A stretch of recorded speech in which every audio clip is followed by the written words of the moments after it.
Assalamualaikum warahmatullahi wabarakatuh.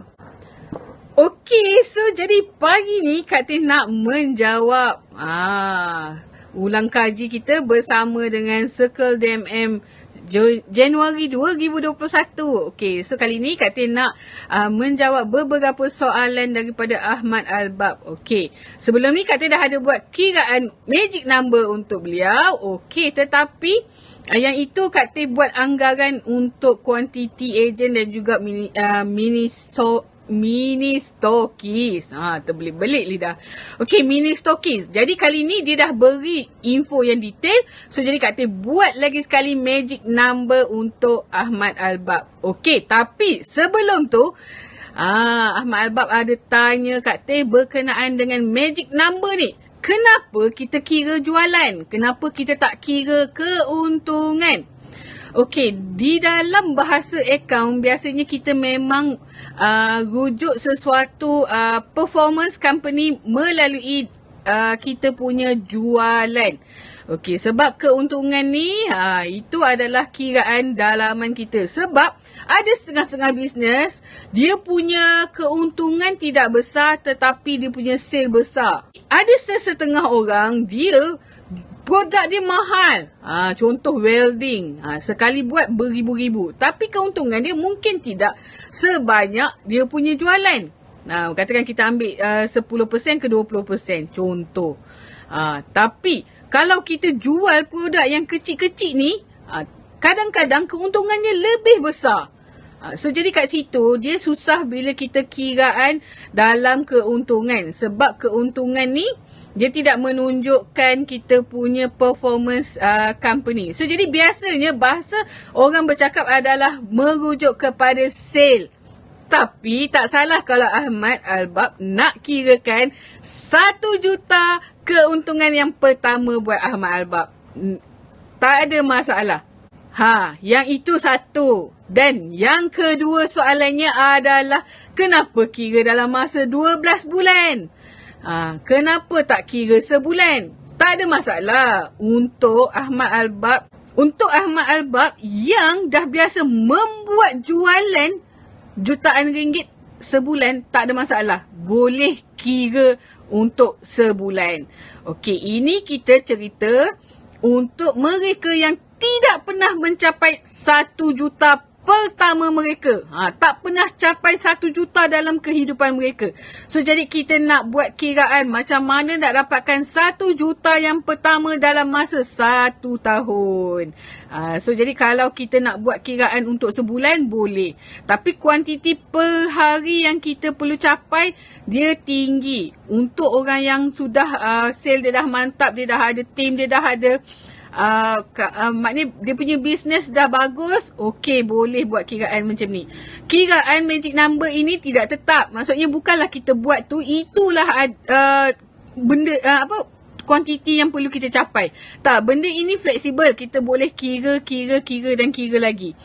So cumanya itu adalah sebagai nombor yang final yang kita dapat tu adalah sebagai rujukan kita untuk pergi ke next step, iaitu macam mana berapa banyak leads yang kita perlukan untuk mendapatkan customer yang banyak itu.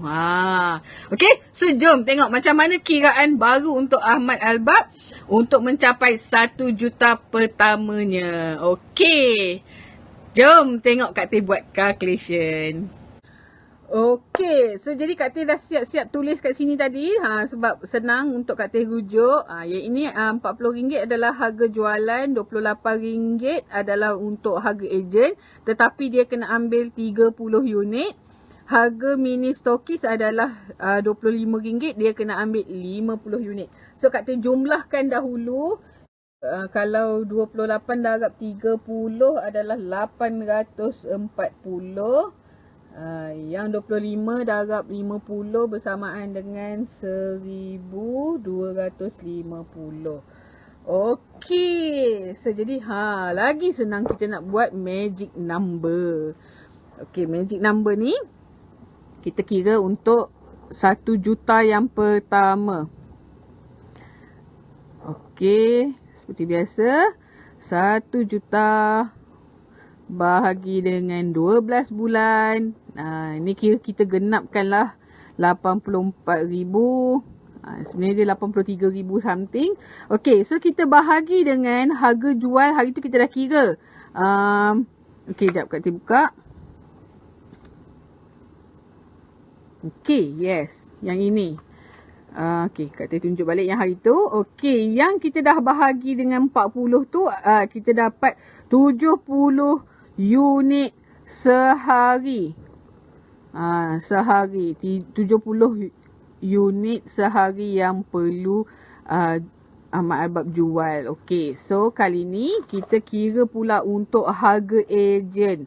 Jadi berapa banyak ejen yang perlu cari dalam masa satu hari. Okay, so kita bahagi dengan 840 bersamaan dengan 100 ejen.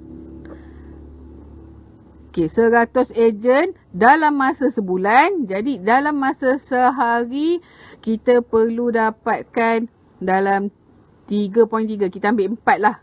4 orang ejen. 4 orang ejen dalam masa sehari. Okay. So jadi tak semestinya ejen ini adalah ejen baru. Maksudnya 4 ejen sehari yang perlu membeli ataupun membuat restock kepada Ahmad Albab. Okey, ini adalah untuk ejen. Manakala untuk yang mini stokis tadi 12 bulan sama dengan 84,000. Okey, bahagi dengan 1250. Jadi berapa ni? 84,000 bahagi 1250.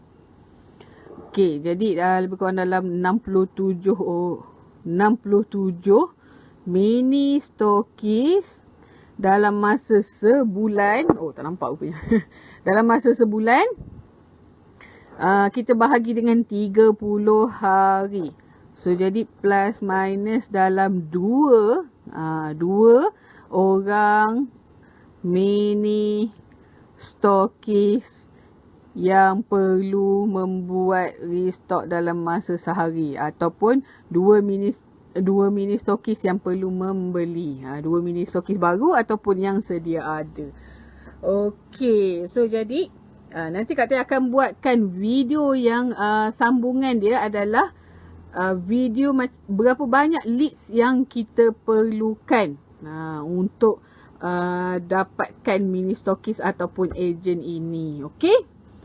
Jadi ini adalah kuantiti yang perlu kita dapatkan dalam masa sehari. Okey. So bila bermain dengan ejen dengan mini stokis, biasanya memang tak ramai yang kita perlukan, tapi kita kena tahu berapa leads yang kita perlu dapatkan untuk dapatkan ejen ataupun mini stokis tersebut. Okey, so nantikan sambungan video Kak Teh untuk topik yang seterusnya. Dia bukan topik yang seterusnya, dia masih di dalam kiraan magic number, tetapi bukan calculation, iaitu berapa leads yang kita perlukan, berapa orang yang perlu nampak iklan kita untuk menjadi ejen ataupun mini stokis kita. Okey, so itu saja daripada Kak Teh pada hari ini untuk Ahmad Albab. Okey, Kak Teh harap Ahmad Albab faham dengan penerangan Kak Teh. Dan benda ini bukannya Kak Teh fix, Kak Teh buat fix, Kak Teh buat berdasarkan info yang Kak Teh terima. Jadi yang ini kita boleh adjust ikut kesesuaian apa yang kita nak. Kalau Ahmad Albab nak buat dalam masa sebulan, tak ada masalah. Tetapi berapa banyak spending yang kita perlukan untuk mencari leads. Sebab yang ini dia akan membawa kepada berapa leads yang kita perlu bawa masuk supaya berapa leads yang perlu nampak iklan kita sebelum diorang buat keputusan untuk join kita punya bisnes. Okey, so itu sahaja daripada Kak Teh untuk kali ini. Terima kasih. Assalamualaikum warahmatullahi wabarakatuh.